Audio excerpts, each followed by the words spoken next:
කැනඩාවේ කොහොමද ගෙයක් තෝරගන්නේ?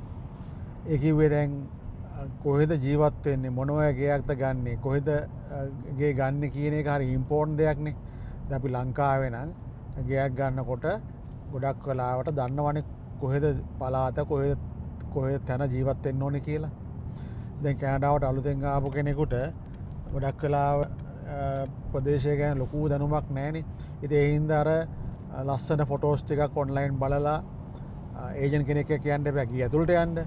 ඔය රෑකට ගිහිල්ලා ගේ පොඩ්ඩක් ඇතුළ බලලා ගේ තෝරගන්න එක නේ ගොඩක් වෙලාවට කරන්නේ. ඒක ලොකු මිස්ටේක් එකක්.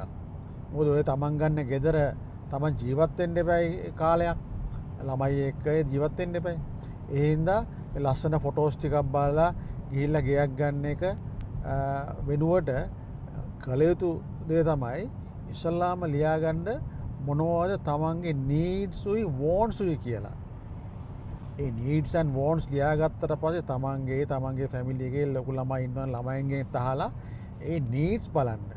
ඒ නීඩ්ස් තමයි තමන්ට අනිවාර්යයෙන්ම මේ ඔය ගේ ජීවත් වෙනකොට අවශ්‍ය දේවල්. දැන් මොනවද නීඩ්ස් කියන්නේ? දැන් ළමයෙක් ඉස්කෝලේ යනවා නම් ඒ ඉස්කෝලේට මේ ගෙදර කැෂ්මන් ඒරියා එකට හවු වෙනවද?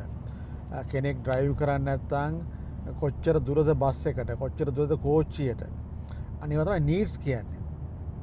ඊට පස්සේ ඒ මොනවා හරි පළාතක, මොනවා හරි සිටි එක, මොනවා හරි කමියුනිටි එකක ගන්න ඉන්නවනම් ඉස්සලාම ඒ කමියුනිටි එක ජීවත් වෙන්න කියලා. ඒ කියන්නේ මොකද්ද?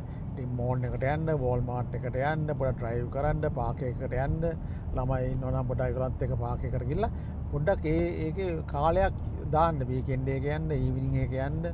ඒතකොට තේරෙනවා ඒ සිටි එකේ නැත්නම් ඒ කමියුනිටි එකේ වයිබ් එක Tamanට ගැලපෙනවද කියලා.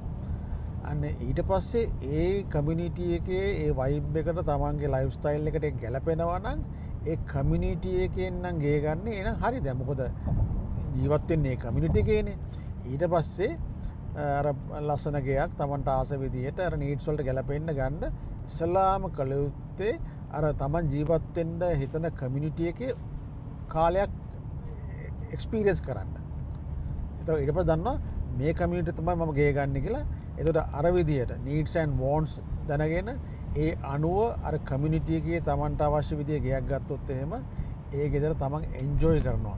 ඒක තමයි හරි ක්‍රමයකට ගෙයක් ගන්න. ඉතින් අද ගාමිණී සෝම්බයි චැලෙන්ජ් එකේ අද ඇවිල්ලා 10 වෙනි දවස මේක 14 day චැලෙන්ජ් එකක්. මේක ඔබ්ජෙක්ටිව් තමයි කැනඩාවට ආපු කෙනෙකුට ගෙයක් ගන්න විදිය කියලා දෙන එක. හරි ක්‍රමයට ගෙයක් ගන්න විදිය. ඉතින් මේ දවස් 14 මේ ටික ෆලෝ කරා නම් ලොකු නොලෙජ් එකක් එයි. කැනඩාවට කවදාව වුණත් කොහොමද හරියට ක්‍රමානුකූලව තමන්ට ආස විදියට ලස්සන ගෙයක් තමගේ පවුලට ගැලපෙන විදියට ගන්න කියලා. එහෙනම් ආයි හෙට හම්බෙමු තවත් වීඩියෝ එකකින්.